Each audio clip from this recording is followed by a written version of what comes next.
Recap. போன வீடியோவில் Harry ஸ்பிங்ஸோட ரெடில் solve பண்ணிட்டு ஷார்ட்டஸ்டான ரூட்டை எடுத்து அவன் கப்புக்கு நேராக போய்கிட்டு இருக்கான். ஆனால் அவனுக்கு முன்னாலேயே செட்ரிக் வந்துடுறான். ஆனால் செட்ரிக்கை ஒரு பெரிய ஸ்பைடர் அட்டாக் பண்ணுது. அதை தடுக்க போன ஹாரிக்கும் கால் அடிபட்டுறது. அவங்க 2 பேரும் சேர்ந்து அந்த ஸ்பைடரை மயக்கம் போட வச்சுட்டு அதுக்கப்புறம் கப்பை நோக்கி 2 பேரும் சேர்ந்து எடுக்கலான்ற முடிவோட போய் தொடராங்க.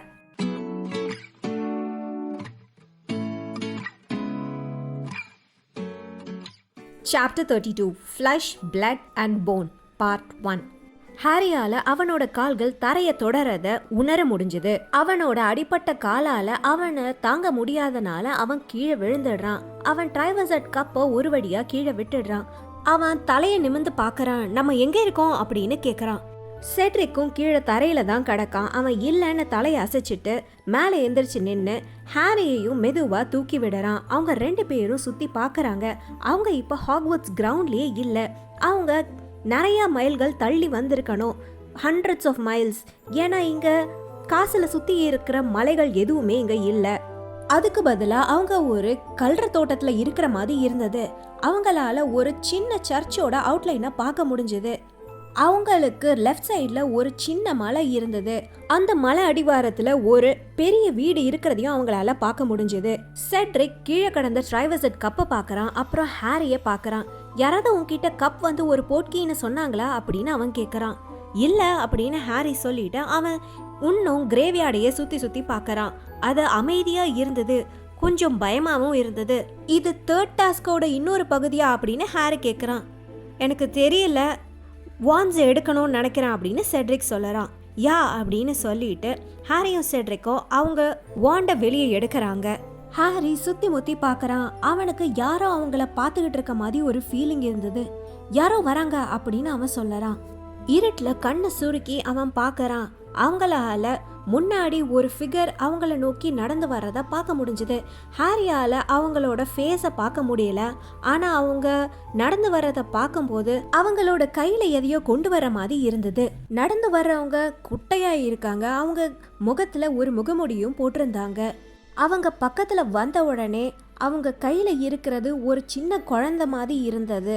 இல்ல அது துணியா கூட இருக்கலாம், ஏன்னா அது துணியால சுத்தப்பட்டு இருந்தது. ஹாரி அவனோட வாண்டை லைட்டா லோவர் பண்ணறான். அவன் செட்ரிக்க சைடு வேஸ்ல பாக்கறான். செட்ரிக்கும் அவனை பாக்கறான்.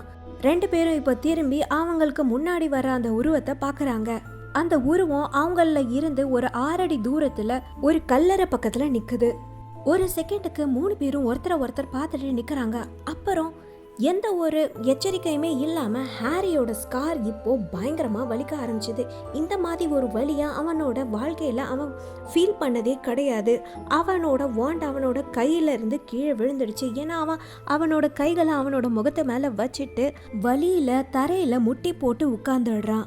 அவனோட தலையே 2ஆ வெடிச்சிடும் போல இருந்தது. மேல இருந்து ஒரு பயங்கர இரக்கமற்ற குரல் கேக்குது. கூட வந்ததை கொன்னுடுன்னு ஒரு சலசலப்பு. அப்புறம் இன்னொரு வாய்ஸ் கேக்குது. அவதா கேதவரா.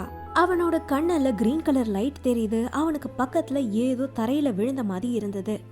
அவனோட தலை பயங்கரமா வலிச்சிட்டு இருந்தனால அவனால அவனோட கண்ணை கூட திறக்க முடியல. அவனுக்கு வாந்தி வர மாதிரி இருந்தது. அவன் என்ன பார்க்க போறானோ அப்படின்னு பயந்துட்டே அவன் லைட்டா அவனோட கண்ணை திறந்து பார்க்க ட்ரை பண்ணறான். செட்ரிக் அங்க கீழே தரையில கிடக்கான். அவன் செத்து போயிருந்தான். ஒரு நொடி ஹாரி செட்ரிக்கோட முகத்தை பார்த்துக்கிட்டு இருக்கான். அவனோட திறந்த கிரே கண்களை பார்த்துக்கிட்டு இருக்கான். அதுல எந்த ஒரு எக்ஸ்பிரஷனுமே இல்லை. அவனோட வாய் திறந்து இருக்கு. அதை பார்க்கறதுக்கு லைட்டா அவன் சர்ப்ரைஸ்டா இருந்த மாதிரி இருந்தது. அப்புறம் ஹாரி என்ன பார்க்கறான் அப்படின்றத நம்புறதுக்குள்ளேயே அவன் எதுவும் ஃபீல் பண்றதுக்குள்ளேயே அவனை யாரோ தூக்குறாங்க. அங்கி போட்டிருந்த அந்த குள்ளமான மனுஷன் அவனோட பண்டலை கீழே வச்சிருக்கான். ஹாரிய பக்கத்துல இருந்த கல்லறைக்கு இழுத்துட்டு போறான். அவனோட வாண்ட வெளிச்சத்தில் அந்த கல்லறையில இருந்த பேரை அவனால வாசிக்க முடிஞ்சது. டாம் ரிடில் அப்படின்னு எழுதியிருந்தது. அங்கி போட்டிருந்த அந்த மனுஷன் இப்போ அவரோட வாண்டல இருந்து கயிர்களை வர வச்சு அதை ஹாரிய சுத்தியிலும் கட்டி போட்டுக்கிட்டு இருக்காரு. அந்த ஆள் அவனை அந்த கல்லறையோட சேர்த்து கட்டிக்கிட்டு இருக்கான். ஹாரி அதை உணர்ந்ததும் அவன் தள்ள ட்ரை பண்ணறான். அந்த மனுஷன் அவனை அரைஞ்சிட்டாரு. அவர் அரைஞ்ச கையில ஒரு விரல் இல்ல. ஹாரிக்கு இப்போ அது யாருன்னு தெரிஞ்சது. அது வார்ம்டேல். நீயா அப்படின்னு அவன் சொல்லறான். ஆனா வார்ம்டேல் அவனுக்கு எந்த ஒரு பதிலும் சொல்லாம அவர் கட்டி இருக்கிறது டைட்டா இருக்கான்றத செக் பண்ணிக்கிட்டு இருக்காரு. ஹாரியை நல்லா இறுக்கமா கட்டினதுக்கு அப்புறம் வார்ம்டேல் அவரோட க்ளோக்ல இருந்து பிளாக் கலர்ல எதையோ எடுத்து அதை ஹாரியோட வாய்க்குள்ள திணிச்சிடுறாரு. அதுக்கப்புறம் திரும்பி ஹாரியை விட்டுட்டு அங்கிட்ட போயிடுறாரு. ஹாரியால ஒரு சத்தமும் பண்ண முடியல, அதே சமயம் அவனால திரும்பி பார்க்கவும் முடியல. எங்க வார்ம்டேல் போனாருன்னு தெரியல. அவனால அவனோட தலையை கூட அசைக்க முடியல. அவனுக்கு முன்னாடி நடக்கிறத மட்டும் தான் பார்க்க முடிஞ்சது. செட்ரிக்கோட சடலம் இப்போ அவனுக்கு முன்னாடி ஒரு 20 அடி தூரத்துல இருக்கு. அதையும் தாண்டி அவனால அந்த ட்ரைவர்சட் கப்பையும் பார்க்க முடிஞ்சது. ஹாரியோட வாண்ட் அவனோட கால் கிட்ட கிடக்கு. குழந்தைன்னு நினைச்ச அந்த துணி மூட்டை கீழே கல்லறைக்கு முன்னாடி கிடக்கு. அந்த மூட்டை இப்போ அசைஞ்சுக்கிட்டு இருக்கு. ஹாரி அதை பார்த்துக்கிட்டு இருக்கும் போதே அவனோட ஸ்கார்ல திரும்பவும் வலி வருது. அவனுக்கு அதுக்குள்ள என்ன இருக்குன்னு பார்க்க விருப்பம் இல்லை. அவனோட கால் கிட்ட ஏதோ சத்தம் கேட்குது. அவன் கீழே குனிஞ்சு பார்க்கறான். அங்க ஒரு பெரிய பாம்பு அவனை நோக்கி தரையில வந்துகிட்டு இருக்கு. வார்ம்டேலோட சத்தமும் இப்போ அவனுக்கு கேட்குது. அது ஏதோ ரொம்ப கஷ்டப்பட்டு மூச்சு விடுற மாதிரி இருந்தது.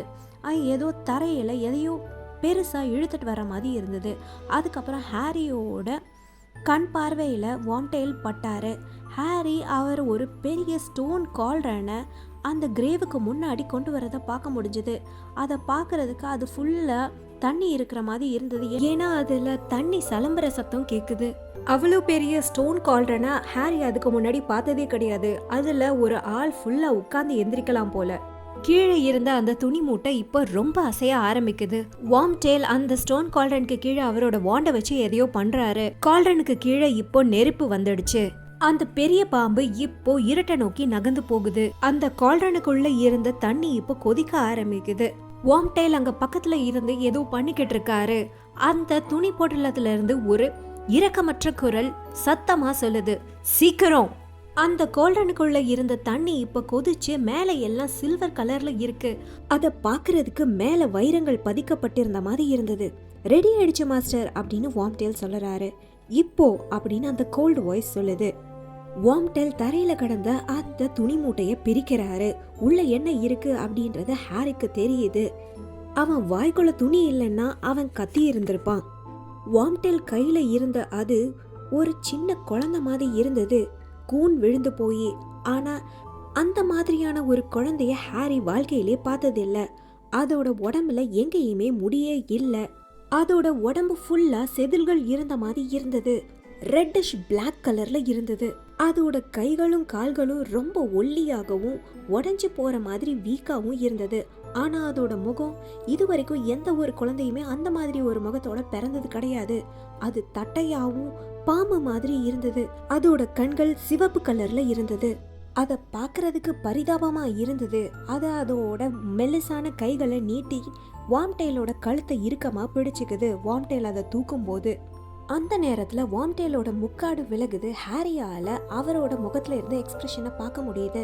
அது ரொம்பவே அஷ்டகோணலா அவருக்கு பிடிக்காத ஒன்ன பண்ற மாதிரி இருந்தது. ஒரு செகண்ட் ஹாரியால வார்ம்டேல் தூக்குன அந்த கிரீச்சரோட முகத்தை பார்க்க முடிஞ்சது. அடுத்த செகண்ட் வார்ம்டேல் அதை அந்த கால்டனுக்குள்ள இறக்குறாரு. ஹிஸ்ன்ற சத்தத்தோட அது அந்த கால்டனோட பாட்டத்துல போய் கீழே விழுது. அது முங்கிரட்டும் ப்ளீஸ், அது எப்படியாவது முங்கிரட்டும் அப்படின்னு ஹாரி நினைக்கிறான். வார்ம்டேல் இப்போ பேசுறாரு. அவரோட வாய்ஸ்ல ஒரு நடுக்கம் இருக்கு. அவர் பயங்கரமா பயந்து போய் இருக்காரு. ஆனா அவரோட வாண்டை உயர்த்தி அவரோட கண்களை மூடி அதுக்கப்புறம் பேசுறாரு. போன் ஆஃப் த ஃபாதர், தெரியாம கொடுக்கப்பட்டது. உன்னோட பையனை நீ ரெனியூ பண்ணுவ அப்படின்னு அவர் சொல்லறாரு. ஹாரிய கட்டி வைக்கப்பட்டு இருந்த அந்த கல்லறையில இப்போ ஒரு கிராக் விழுது. ஹாரி பார்த்துக்கிட்டு இருக்கும் போதே அந்த கிராக்குக்குள்ள இருந்து ஏதோ தூசி மாதிரி காத்துல மிதந்து வார்ம்டேல் சொல்லும் போது அது கால்ரனுக்குள்ள உள்ள விழுந்துருது. வைரம் மாதிரி இருந்த அந்த கால்ரனுக்குள்ள இருக்கிற தண்ணி இப்போ ஒரு விவிடான பாய்சனஸ் லுக்கிங் ப்ளூ கலர்ல மாறிடுது. இப்போ வார்ம்டேல் நடுங்கிக்கிட்டு இருக்காரு. அவர் அவரோட ரோப்ல இருந்து ஒரு சில்வர் கலர் கத்தியை எடுக்கிறாரு. அவர் பேசும்போது அழுகையோட பேசுறாரு. ஃப்ளஷ் ஆஃப் த சர்வெண்ட், முழு மனதோடு கொடுக்கப்பட்டது. நீ உன்னோட மாஸ்டரை ரிவைவ் பண்ணுவ அப்படின்னு அவர் சொல்லுறாரு. அவர் அவரோட வலது கைய அவனுக்கு முன்னாடி நீட்டுறாரு. விரல் இல்லாத அந்த கைய அவர் இடது கையில அந்த கத்திய ரொம்ப டைட்டா பிடிச்சு அத வேகமா அது மேல வெட்டுறாரு. அவர் என்ன பண்ண போறாரு அப்படின்றத ரியலைஸ் பண்ண ஹாரி அவனோட கண்ணை க்ளோஸ் பண்ணறான். ஆனா அவனால அதுக்கப்புறம் கேட்ட அந்த அலறல் சத்தத்தை தடுக்க முடியல.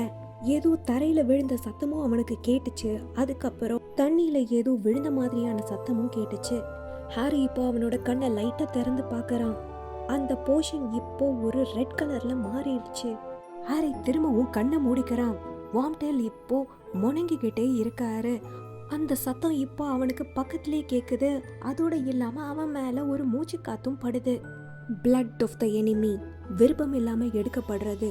நீ உன்னோட எதிரியை ரிசரெக்ட் பண்ணுவ அப்படின்னு அவர் சொல்லுறாரு. ஹாரியால அடுத்து நடக்க இருக்கிறத ப்ரிவென்ட் பண்ணவே முடியாது. ஏன்னா அவனை ரொம்ப டைட்டா அந்த கல்லறையோட கட்டி வச்சிருக்காங்க. ஆனா அவனால வார்ம்டேல் கையில இருக்கிற அந்த சில்வர் டேகரை பார்க்க முடிஞ்சது. அவனோட வலது கை முட்டியில அது பாயிண்ட் பண்ணி அது வலிக்கிறது அவனுக்கு தெரிஞ்சது. அங்க இருந்து ரத்தம் வழியறதையும் அவனால உணர முடிஞ்சது.